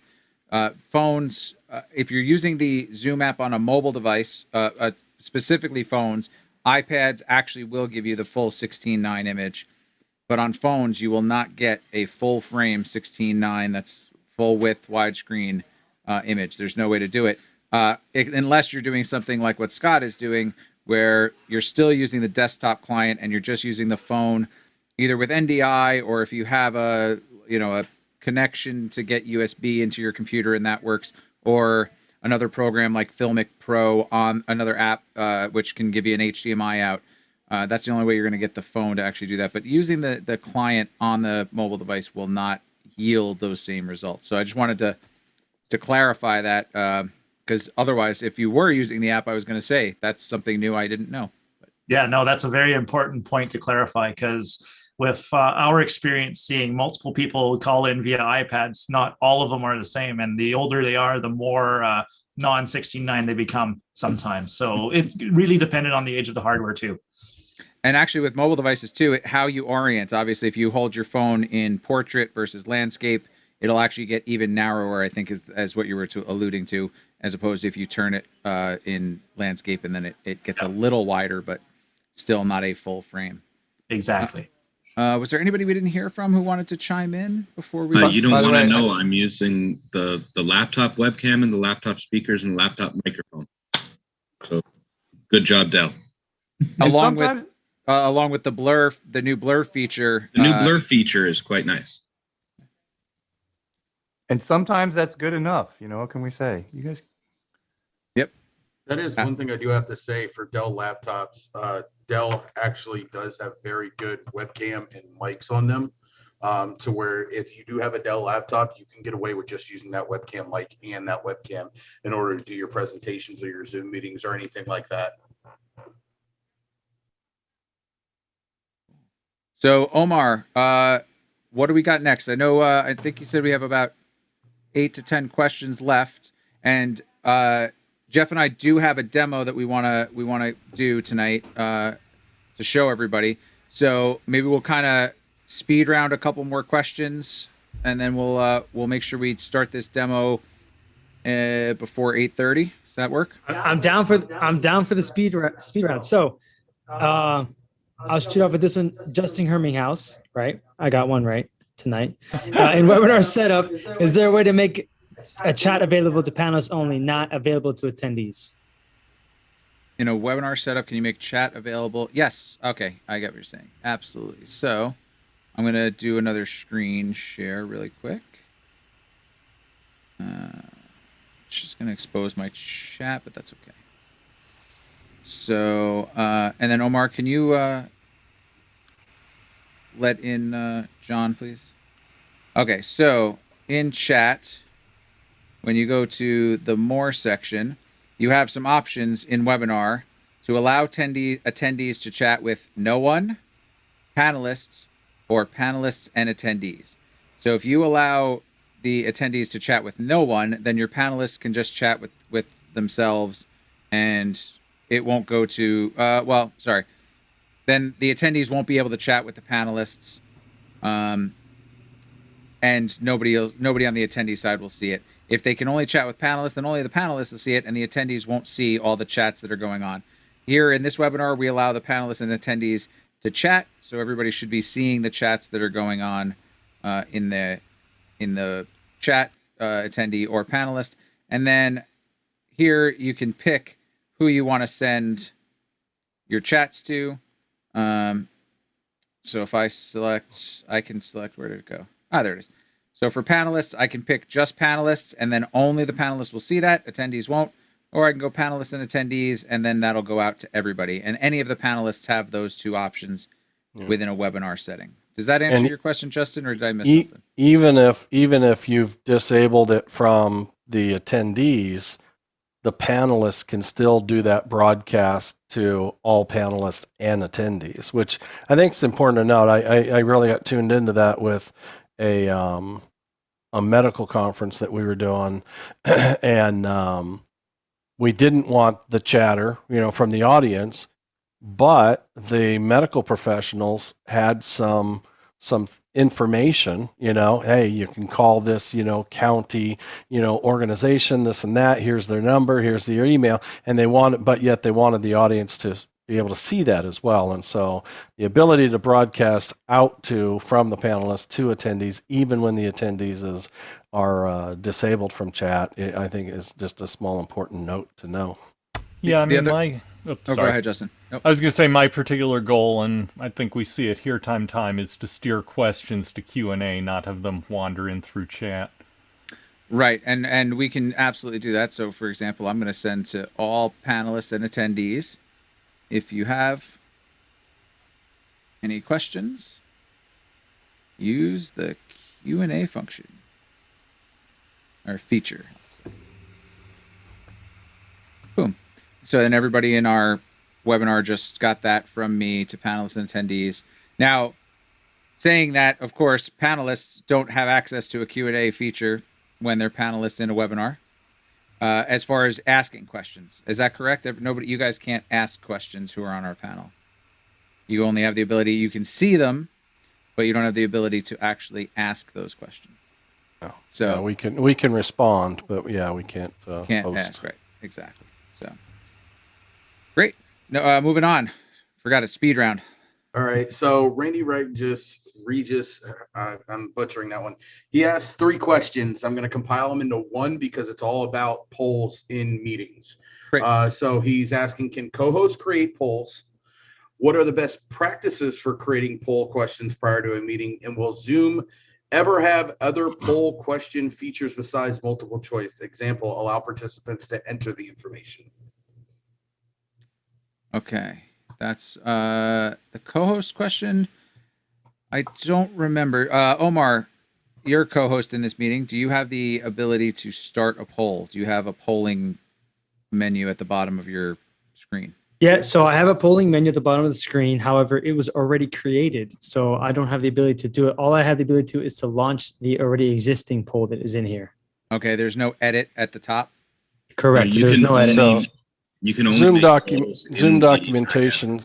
Yeah, Zoom documentation states only the original meeting host can edit or add polls during the meeting, and so once the meeting's rolling, the co-host can bring them up and show the results, but they can't edit or add new. Copy that. So as the host, I do have an edit button where I could edit it, and when I click that, it actually launches the portal to send me to log into my account, and then I can go and update that poll information. So, and I'll add a second piece. These are all those little nuances. It adds as well. If the host or co-host role is transferred to another user, that user will only be able to launch polls already created as well. So even though they're now the host, they're the second host, and they won't be able to add or edit either. Which makes sense because the polls actually live on the person who scheduled and initiated the meeting's account. Right. So that makes sense. Yep. One thing I did just notice that I don't know how long that's been a feature is a checkbox for allowing panelists to vote. So I know when I used to be part of Brian Maddox's audio opinion show, he didn't have a way for, there was something with voting that we couldn't do. Maybe that was always there, but either way, panelists can vote even though we can't ask questions. So it's interesting where they draw the lines of what panelists can and can't do in a webinar. Next. Got it. Yeah, so we're in lightning round here. I just imported a couple more from the Zoom side that I unfortunately forgot. So Tony, oh man, I'm sorry, Adamopoulos. Tony. Adamopoulos, thank you so much. You knew exactly where I was struggling with. So Tony Adamopoulos, when screen sharing files, e.g. PowerPoints, PDFs in a Zoom meeting, my attendees initially see my documents, but then they complain of seeing only a black screen. I'm on M1 Mac on Big Sur, latest Zoom and Big Sur updates. Okay, so they're seeing. So when screen sharing a file, PowerPoint or PDF, in a Zoom meeting, my attendees initially see my document. So when you originally go to screen share, but then they complain of seeing only a blank screen. And then he further explains that he's on an M1 Mac on the latest version of Big Sur, and the latest Zoom and Big Sur is the greatest on his machine. Right. So I wonder if he is sharing his desktop first and then going into full screen mode. That's a common thing that people make a mistake of doing. It's better if you start in full screen mode and then pick the application in your screen share. And even if you pick the application, but you go to full screen mode, then sometimes it's looking for a secondary window, depending on how, because PowerPoint does a lot of things, especially where it takes over your graphics card. So that's just one of those things. Try testing it out. Come to the Zoom Test Kitchen, and we're happy to help you work through those things, those technical issues. But that sounds to me like my initial thought is that's what's going on. Is Zoom is looking for a window that now has shifted or changed names and disappeared, and they're getting a black screen because that's not what it's looking for. Jeff, you have any other things to add? Yeah, I'm trying to think that through. I mean, I feel like there's a lot of potential variables in this on what's really going on. It is, I think, in most cases, it's good. It's a good habit just to share the intended application, or if you're going to be a speaker for a long period of time and you have multiple applications to share, control click, click, click, and share them all. And then, if you don't need to see them all at the same time, make them all full screen, and then just like Alt Tab in Windows or Command Tab in the Mac and switch between them and not have to deal with sharing, and changing shares and so forth. Right. But there's also, the black windows that, or black or gray window that comes up, from a Zoom, window that is on top of something you're sharing at times. I mean, I think there's a lot of oddities that could be playing into this. So yeah, it's worth testing. And I mean, we're all happy in the Zoom Test Kitchen to be your audience and give you feedback and some ideas until we get it all weeded out for you. So yeah, come join us. So and just real quick to show what Jeff was just talking about. So I'm screen sharing my desktop again, and the bar for screen sharing, you can see I'm dragging it. You don't have to keep it. It's usually docked to the top. You can move that to another screen to get it out of your way. But once you're already in a screen share, a lot of people don't know, you can just click this again to start a new share. And that's the only way I can show you this. So now you're looking at my desktop, and I could be showing you a new share. So if I select, you can't do this with desktop. So if you're doing it with apps, so I click Safari, you might say, hold shift to select multiple windows. So now I can click that. I can click that. I can click these 4 things to share, and they'll all be shared. And then I can use Command Tab on a Mac or Alt Tab on a PC to cycle through them once I share them. So I'm not going to do that part right now because you won't really be able to tell what's happening. But just know that you can highlight multiple things to share, and they'll be on the ready, and you can just seamlessly kind of click through them with the Command Tab or Alt Tab. Or, like I showed you, you can always click New Share, pick another thing. Like if you forgot to check Optimize for Video Clip or Share Sound, you have that ability to just New Share, do that. You don't have to stop your share and start your share. As we've seen in many meetings, that's just a thing we don't have to keep doing anymore. So. Yeah, and you can manage those multiple shares if you have multiple windows, monitors, I should say. You can have them all shared, but over on that other monitor, and bring them on and off, as you need them as well. So a lot of creative ways. You cannot, though, multi-share desktops. So correct. That you would have, if you were sharing a desktop like I just was, you would have to do New Share to add anything else. So. Yep. All right, so just in spirit of lightning round here, and I'll add real quick my 2 cents on that in the lightning round format here. If you go to screen share and you have PowerPoint in the background, that is its own window. If you go to desktop first and then click on PowerPoint, you are now blocking the desktop side because you went to another program. You need to select a different program. I've done this for a client of mine, so I kind of know what you're talking about there. That, to me, is quick and easy, right? So with that quick and easy direct answers here, because we got 40 minutes left, and I know you guys have a demo you want to do.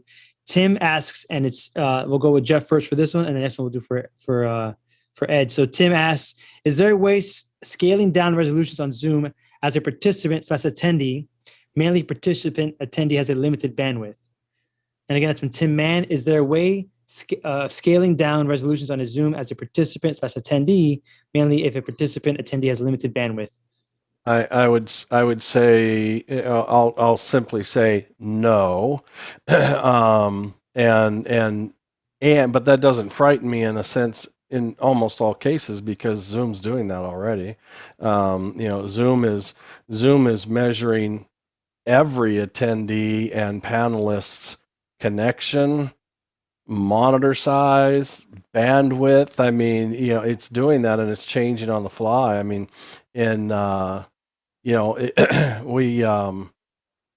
we have some 1080 accounts. We've been in 720 accounts. We've been in free accounts that are 360 and so forth. But even when we're in a 1080 account and we are let's say I have a camera, the video chain certainly has all the capabilities in the world of sending 1080p.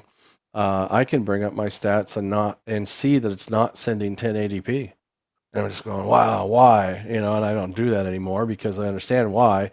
But if there's 600 or 600 people in my meeting and none of them have a window big enough to demand 720 or 1080 of my active speaker window, there's no need for me to send 1080 out when there's nobody asking to receive that.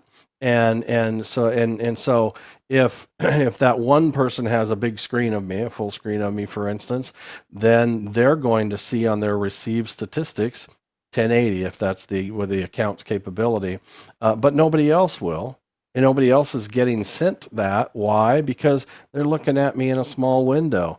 And you have to think about in order to satisfy the human eyeball, when a picture is this big, how much resolution is needed via bandwidth, if you will, to satisfy kind of a nice looking picture? And we go, hey, we can do that in 360p. No, we need to do that in 720p. No, we need to do that in 1080p. And the subscription, your license allows for it as well. And so it's super dynamic. In the test kitchen, I literally bring up a wallpaper on my PC that has a 360, 720, 1080 markers, and I stretch the window while you're watching my stats, and you see it pop. The send or receive stats literally change from 360 to 720 to 1080 as I stretch that window out. That's how very, very dynamic it is. Now, I would say there's one exception, and that is if you happen to have the elitist account and feature set out there, which requires an enterprise license, and that is to be able to send 1080p to a webinar attendees, which is like super hard to do. Even if you, in your pro account or business account, you get 1080, you aren't getting 1080 to the attendees in webinar. It's just, it's still yet another layer of exceptional give or buy. But if you are, there are two warnings that are in Zoom. They say, hey, if you turn on 1080 in webinar and send 1080 all the time to attendees, they're warning you that in fact could cause a negative effect, because that's it. But that's the only thing I'd really worry about. I think Zoom does a great job managing bandwidth. So Jeff, we do happen to have one of those types of webinar accounts, and we are pushing 1080 all the time. But I did just post in the chat for our attendees a little test, if they can. Check the Zoom stats if you can. If you click on the green shield in the upper left corner and then click the gear, and that's the quickest way to get to your statistics. Go to the video tab and then look at what your receive is, and bring that window full screen, the Zoom window that you're watching us on, and then shrink it down to about a quarter size of your screen. Just to get it down all the way in the quarter. And then tell us the results of both. Put them in the chat for us. Let us know what you're seeing. If you see 1080 the whole way through, or if you see it dynamically change, that would be great. Are you sending 1080 tonight, Ed? Because I'm only seeing your full screen, and I only see it 720 right now. That's interesting. I am sending 1080, but so again with lightning round, we got a half hour left, and I want to get you guys' demo off. This one's for you mostly, Ed. Would you screen scrape with a Zoom room or a second monitor? Which would look better? That came from Doug Ferguson. If you screen scrape with a Zoom room, or if you're a point-to-point Zoom room, if you're doing one Zoom room to another Zoom room, you're going to get the best stability and resolution possible. If you if you're doing a Zoom room to a secondary, like a regular account on a machine. If the display is a 1080p and you have a 1080p meeting enabled, then you should essentially get the same resolution. I actually, when I do screen scrapes, I will typically try to do it on either a 1610 monitor or a 4K monitor. Well, depending how I do screen scrapes. If it's for vMix and I'm using NDI, the 4K thing doesn't help me. When I was doing OBS, it did, because then I could make my main window taller, so that I could actually capture a 1920 by 1080 video window without the debris at the bottom and the top. So there's ways to do it, but it should be. Oh, interesting. It should be the same. Some of the results are very interesting. Some people, everyone else is coming in 1080. I'm coming in 720. I am using a 1080 camera, but I am going through vMix and NDI, so I might not have my NDI spitting out the right resolution. So that's the results from our previous test. And then any other questions? Chris Zephos asked, y'all might have already discussed this, but is the feed from Zoom to Workplace working? Zoom to Workplace. I don't know. I don't know what Workplace is. Unless they meant what that reference is. So unless they're into Facebook side where Facebook has a workplace part of it. So we'll come back to that, Chris. If we didn't answer that correctly or we're on the wrong page, just let us know. But I'm gonna go to move us forward here. So Anise Thompson says, has anyone worked with Zoom with ProPresenter and are there pros, cons? I have not. We had Chuck Wojak on to talk about a little bit about that. You can dig into our archives. I think he talked a little bit about capturing Zoom, but I have not done it. I don't use ProPresenter very much. I don't work very much in the House of Worship market where ProPresenter is very popular. I haven't worked with it specifically with Zoom, but there's no reason not to. I mean, and I mean, I can certainly see, it's kind of like, do I need to go invest in QLab, for instance, when I've never purchased QLab to have a video feed or a presentation feed or whatnot? It's like, well, I already own ProPresenter. Can I use it? I go, absolutely. I mean, ProPresenter 7, easily enables NDI out. And so with that NDI out, you can easily, bring that into whether you have a vision mixer that's going to pick that up and produce it into Zoom, or you convert that NDI feed from ProPresenter to a webcam and feed that into Zoom. I think, why not? I mean, it's a great product. It's definitely, especially on ProPresenter 7, a lot friendlier with the NDI piece as well, as far as getting and gaining that, and or a simple HDMI out through a capture card into the system as well. So yeah, it's I don't see any reason not to consider using ProPresenter to feed Zoom. All right, so I'll move on to the next one from Dan Hartley. In regards to chat downloads, can attendees be selected to be able to download if they are not a panelist? And I'll read that again. In regards to a chat download, can attendees be selected to be able to download if they are not a panelist? And Jeff, I'll let you start off with that. I gotta go look up something real quick. I'm kind of thinking it said attendees webinar, right? Okay. I don't believe so. I don't believe that there's, I don't have a permission to be able to allow the attendees to save the chat. A panelist can, but I don't think attendees can. And I would have to check the back end settings, because part of the recording options I have for the cloud recording is to save the chats, and I might be able to make that shareable. I would need the email addresses, but that's the only way I think that attendees would be able to get the chat afterwards. I can dig into that, though. Dirk also asked, has Zoom the option to present a welcome message to participants as etiquette and good behavior rules automatically? A welcome message to participants. No. So there are ways where you can customize your waiting room in a meeting. Where I guess you could put some sort of welcome and etiquette message in there. Not so much in actually in branding and webinar. I think I might be. I have to check in webinar. I know in meeting you can customize your waiting room a little bit with it, just with a custom message. I don't think you can put any kind of video. There's definitely no video. You may be able to do a graphic, but I'm not positive about webinar. That's something I'll have to get back to you on. Okay. Alberto Charlie Chaveria. I can't pronounce that last name properly, but it's nothing new. It says, I apologize. Somebody asked this already, but what features does Zoom OSC offer for breakout rooms? Any special features for hosts or attendees?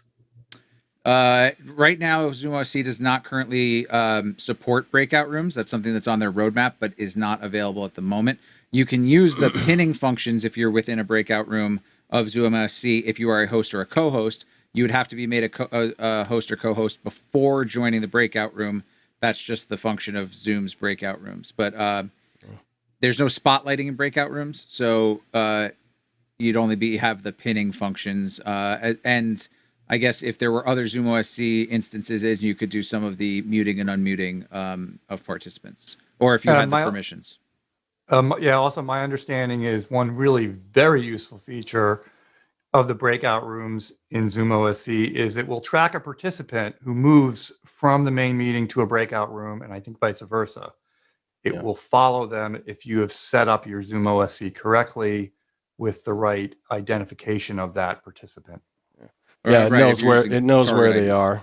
Yeah. And Andy indicated, I was on a discussion panel last night, and Andy was there, and he indicated that he's got the code written for breakout rooms, but Zoom hasn't released, the portion of the SDK for his product and solution to tap into all that. As far, I don't know whether it's legal or public release versus developer release or what, but he has it pretty functional internally from what I hear, which is good news as far as speed to market. It's exciting. So I got 2 more questions here for the lightning round. We got about 20 minutes left on the clock for the show. Obviously, I want you guys to get your demo. This one I'm going to give to Ed here. It's from AV Trainer. Is there a better way to see or archive questions marked as dismissed by host? Oh, that's interesting. As an attendee, I assume he's asking, because here as panelists and hosts, we can see the dismissed tab. That is a great question. I don't think so. And I have an attendee in here. Yeah, you don't even get the dismissed tab. Yeah, I don't have a setting that allows me to do anything as far as I can tell. Nope. So for Q&A, the only things I can do is allow anonymous questions, which I don't do. That's how you get Zoom bombed, by the way. Don't allow anonymous questions. I could also restrict attendees to only seeing questions that have been answered. So that's a way, if you don't want your attendees to see all of the questions, if you want to screen them before anybody can see them, so that nobody, if you're doing a corporate thing, you don't want someone to ask a question about your competition or ask some sort of, disgruntled kind of question. You might want to use that. Here we allow attendees to see all of the questions, and then we allow them to upvote, which is a sub option. There's also the option of attendees can comment. Since we use the comments, I do not have that enabled. So that's the only things I can do as far as questions go for the Q&A in a webinar. So sorry, unfortunately, the dismissed questions, I guess, kind of are gone if you're an attendee, but we still get them, and then I still show up in my Q&A report. Excellent answer there. Jeff, I'll give you this one from Tim Berman. In the advanced sharing tab, why is the video icon not always available? So that could be the version that you're on. The video share tab is a new feature of 5.5. It was supposed to be 5.5.0, but then it really didn't roll out until 5.5.2 widespread. So check that you're on the latest version for that. And you also have to log off and log in, is what we have found in most cases. Right. Once you do update, you might have to do that. Exactly. That was the day it rolled out. That was the big thing, is you had to log off and log back in. And actually, I think on my Mac, I had to close Zoom, and quit Zoom, and then reopen it, and then it showed up. So perfect. So listen, we got just over 15 minutes left on the clock. There's a couple stragglers here that we will come back to. I'd rather you guys do that demo, and if we have time left over, I'll come back to these questions. How about that? Perfect. Yep, I see those coming in. Yep, and it looks like they got answered anyway, so perfect. Yeah, let's do this. So Jeff, what we're going to show everybody, I'll preface it, and then while Jeff's getting himself set up, he's going to be running both sides of this just to make it easier to demonstrate. He's got 2 other machines that are outside of this meeting, so he's going to bring those in with his vMix so that we can see, just so you guys understand what's going on. But you can pretend this is 2 different participants anywhere in the world on Zoom. So, Jeff, are you ready? Because I'll spotlight you if you... I'm ready. You can spotlight my video.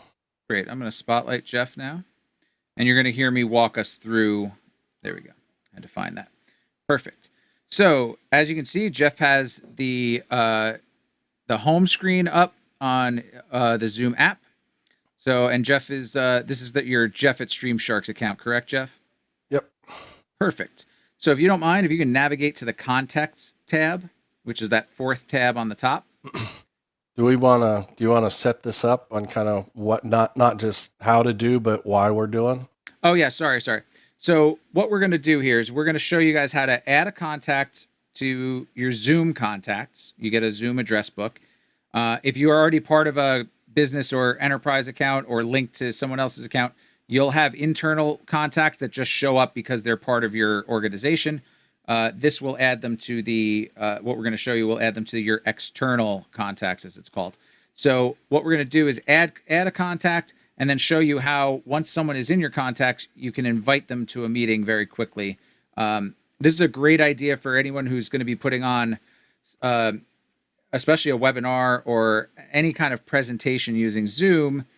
If you do this in advance with your presenters, if last minute they can't find the link or something, this is a quick way to get them into your meeting really fast. I have multiple machines here, and I use this because I don't want to go digging for meeting IDs and trying to figure out, and type it over and whoa, what's the password? So this is going to be a way to speed up your workflow. This is one of those tips and tricks. So thanks, Jeff, for reeling me back in there. So if you don't mind, if you click on that Contacts tab, excellent. So there's a little plus sign where it says Contacts and Channels right there. You're going to click on that, and you're going to click on Add a Contact. Now, and then let's put in your Zoom host 21, if you don't mind. You can add your contact. So this is one of Jeff's other accounts. Now, don't click that Add button just yet. If you don't mind bringing up side by side with your other machine. Excellent. So now he's going to, when Jeff clicks that Add, we're going to see what happens on the other side with that Zoom host 21 account on the right. So go ahead and click Add for us. Okay, you can see something popped up there. There's a contact request, and then the chat tab has a little number 1 there. It has that notification. So Jeff, if you don't mind clicking on that chat tab, and it says you've received a contact request, and you can click accept or decline. So notice if you click accept, Jeff, if you don't mind, boom, there's another thing that says, do you really want to accept this request? You're going to click yep. So this is going to give permission to the other account that they'll be able to see when you're online. They'll be able to chat with you and connect with you meetings-wise. So if you go into your contacts from here, that contacts tab, you should see, and external, you should see, oh, there it is, perfect.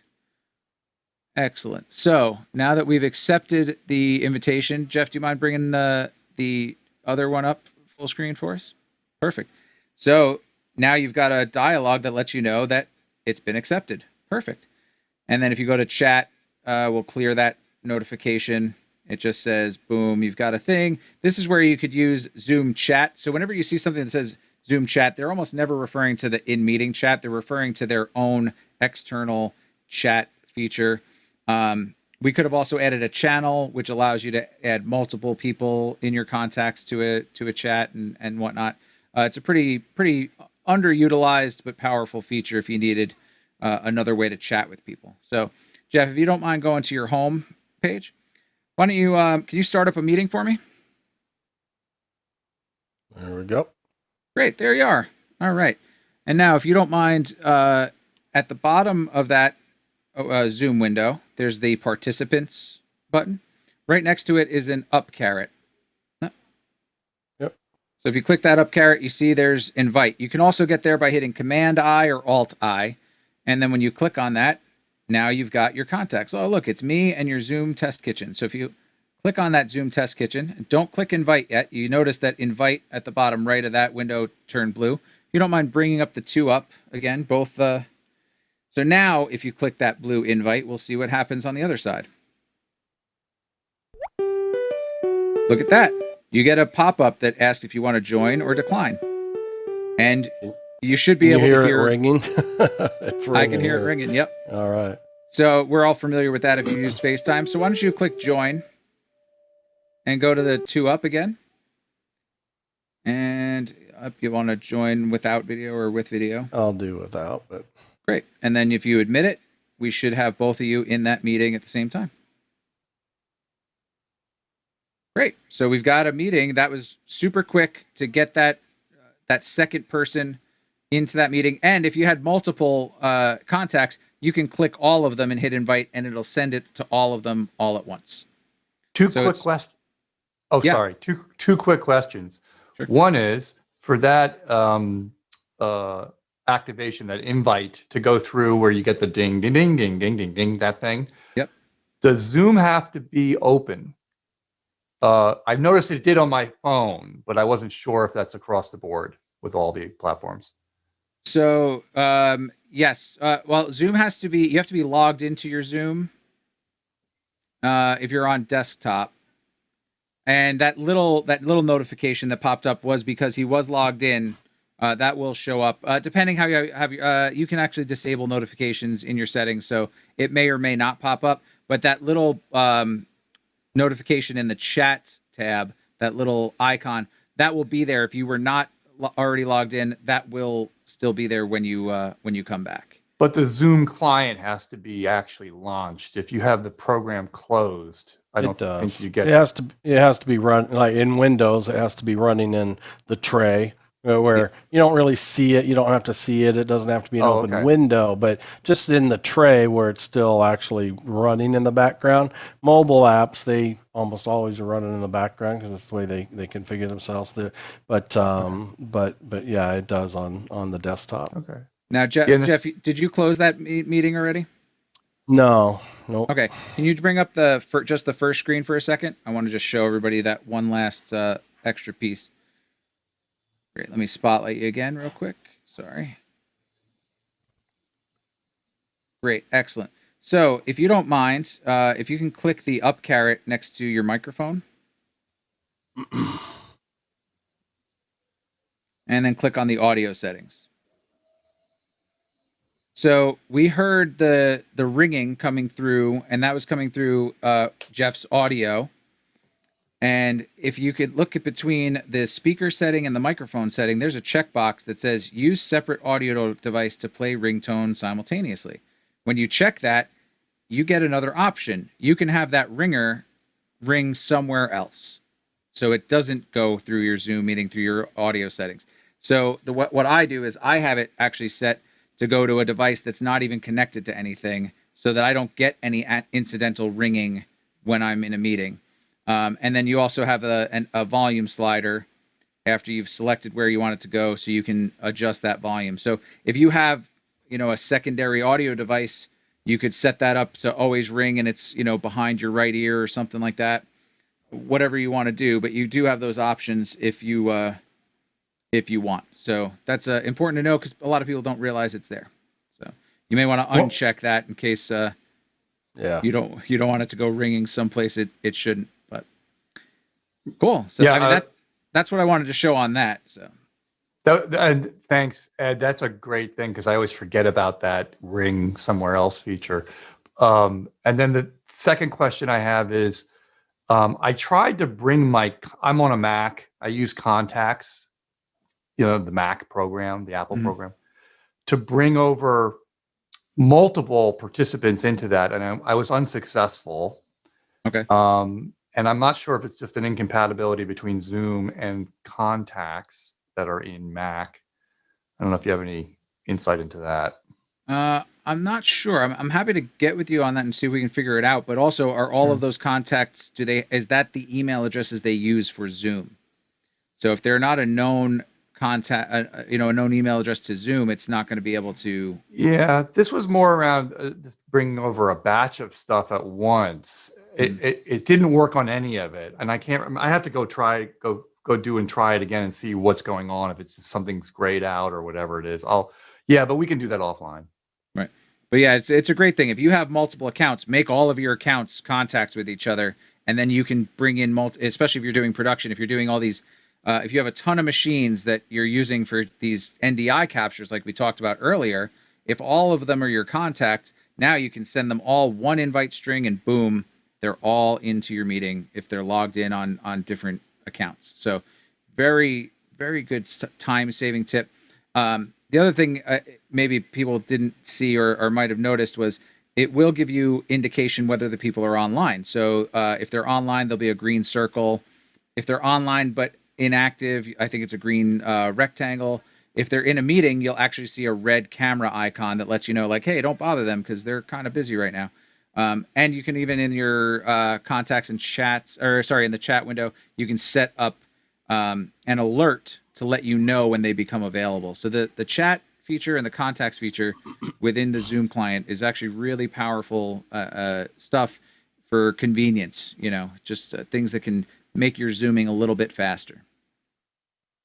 So Ed, for your pinning machines, do you use actual accounts or do you log them in as guests? Depends how many I have.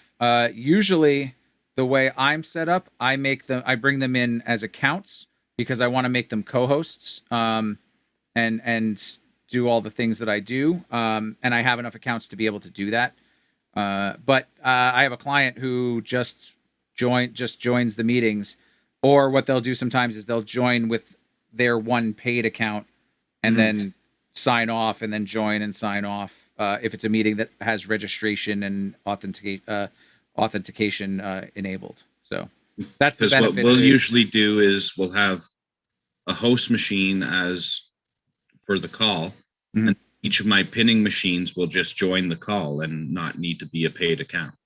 Which is great. You can do it with these. You can have free accounts on these too. But if you're going into a webinar or a meeting that has authentication enabled, then you're not going to be able to just join without logging in some fashion. So you'll have to either put in an email address that's if you're joining from a browser. Also, the browser, if you're joining from a browser, you obviously don't get as many features as you would in a client Zoom. So I typically just join because I want to have all of the options available when I co-host them, especially if I co-host them and something happens to my main host machine. Now I've got another machine that can just pick up where I left off. So. But yes, you can just join if the registration and the authentication is not enabled. Absolutely. So I just wanted to jump in here, guys, real quick while I had a moment in between this. Do we feel like we've accomplished that demo real quick? Oh, absolutely. Yes. Thank you, guys. I hope somebody learned something from it with how to add contacts and how to invite your contacts once you've added them. So yeah. So move on. No, listen, I just want to jump in there. We got 3 minutes left. I want to do my favorite part of the night, which is the positive feedback we've gotten from the community for you guys, the presenters tonight, which is Ed and Jeff. Thank you so much for being here with us tonight. Obviously, Ed and Jeff, thank you always for being here with us tonight. Thank you for doing everything you do for not only AV Educate, but the community as well. But I wanted to give you guys some of the positive feedback. I particularly wanted to call out Anis, Randy, and Dean. Thank you so much for being so active in the chats tonight. The questions you guys brought to the table, the interaction you guys did with not only on Facebook side, but with just the community in general. That really is what drives us and helps us out so much with the live AV stuff we're doing here. Some of the things that the guys left in the comments, guys and gals left in the comments, right, was Albert said, thanks everyone for sharing their home audio and video setups. Robert Bright said an SM78, the gold standard. Anis also said she loves the C920. Amanda Brady said, Jeff, I like that blue backlighting. Anis said, we love these features, use these all day at my campus, Zoom, chat, Slack for the demo you just gave out. So already got immediate positive feedback on that. I'd like to mention Zoom and YouTube and Facebook. We had a total of 60 viewers tonight, which is awesome. Whether those doubles or not, irrelevant, but we had 60 total viewers. Dan also posted another great session. Thank you. Have a nice evening. And last one I have to give out to the community is on the YouTube side. Dave Zuka, thanks for commenting and watching with us on the YouTube side. He was very active with us on the YouTube side, and I appreciate that very much. So I wanted to thank him personally. And that's pretty much all I got tonight with the positive feedback. But again, thank you guys for being here with us and everything else. I'll shoot it off to Chris and then Ed, and then I think we're going to close it for the night. Unless Ed, actually, do you want to talk a little bit more about next week, or did you want to just retouch us on what's going on next Monday? I'll let Chris go, and then I'll wrap it all up at the end. Sounds good. Unmute, that would help, right? All right. Ed, Jeff, awesome. You taking the time out to answer all the remaining questions, getting those questions taken care of. That a lot of people had left over. That was awesome. Very informative. I'm sure a lot of people actually learned a few things that they didn't know, because I sure as hell did. Let's just put it that way. But thank you guys for being here. Again, don't forget, if you couldn't watch us live, we are on YouTube. We are live on Facebook every Monday at 7, as well as YouTube. You can watch the replay clips on YouTube. You can watch the replay clips on Facebook. Get connected with us on the Discord. I will be posting the Discord at the end of the stream tonight in this chat comment feed, because I'm not on my personal computer and I'll have the links right away. And I just want to thank the panelists and everybody for being here as well. Let's kick it over to Ed to end the night. Sorry, Ed, real quick, I just wanted to jump in there. I wanted to give another thing out to our panelists who, you guys don't see what we do in the background here, but he updated our sheet here. So Justin Herminghouse, thank you so much for that update you did for us. It made it very easy for me and Chris in the background to gather all this content, put it together in a sheet for us, and made it very easy to organize. Super appreciative. Thank you so much. I just wanted to give you a shout out to everybody in the world that you helped us out in the background, and that was awesome. Thank you. Yep, and thanks the rest of our panelists: Iris, Brent, Scott, Andy, Justin. Thank you guys for your contributions tonight. As always, hats off to our panelists. We appreciate you guys giving the time. And Zoom is such a crazy topic that we always get bombarded with questions. So it gets tough to bring everybody in, but it's one of those things that as soon as we get rolling, just nonstop question after question, and there's so much to show that thank you guys and for being patient, and we'll make sure we bring you guys in more often on the next stuff. So next week, for example, we have Andy Carluccio coming back. He's going to talk about Zoom OSC 4.0. Actually, sorry, 4.0.3 at this point. It might even be 4.0.4 at that point. He's also going to give us a little foreshadowing on the upcoming Zoom ISO product that they have coming out, which, if anybody's been playing with Zoom OSC and doing training, knows how great this thing is. Andy's going to give us some more hands-on demos. It's going to be a very informative session. Now, we're also moving in the next couple weeks. We'll be doing demos on Universe, which is a show control software, as well as Isadora. So if anybody's been following the Zoom OSC, you're going to see the next few weeks building so that you can do more things with Zoom OSC. So we're going to get those other primers for those other softwares that integrate very well with Zoom OSC. We've already talked about QLab integrations. So now we're going to look at some of the other programs that integrate really well. So Andy's going to start with next week, giving us the update of the new features, and then we'll learn about those other softwares. As always, I need to thank the DVE store for their continued support.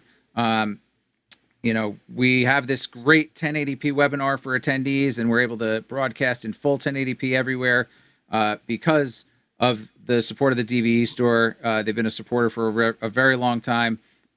Great people. Visit them at dvestore.com. They'll be able to help you out with any of your video and audio equipment needs, and let them know that you heard about them from AV Tech Talks. They appreciate hearing that kind of stuff. So thank you guys for them. Thanks, Guy Cochran. And we got to get Guy on the show. And I just realized earlier today what topic I'm gonna beg him to come on and talk about. So we'll get to see the man behind the curtain at some point. And Guy's definitely put us to the fire with his own little with his own AV Educate class. So if you guys know about the comment we're talking about, be ready for that, because we are working on that in the background right now to get that out to you guys. Yep. And he's also a supporter of our Discord. He was our first, I think he was our first level up supporter. So I always thank you, Guy, for everything you do for the entire industry, not just AV Tech Talks. Nicest guy in the world. So yeah, if you don't know Guy, make it a point to go meet him. And with that, I'm gonna say goodnight on behalf of the panel. Let everybody give a little bit of a wave. We'll say goodnight to the streams, and make sure tonight, Monday night, it's office hours coming up right after AV Tech Talks. So go check out Alex Lindsay office hours. They should be starting up pretty soon. It's been great that we've been able to work with them schedule wise, so that nobody has to miss one or the other. But go support them as well. So much great content over there. So many experts. So yeah, please go check that out. And we will see you guys next Monday. Have a good night. Where'd it go? I can't find my... Oh, there we go. I couldn't find my thank you. And I still don't think I have it.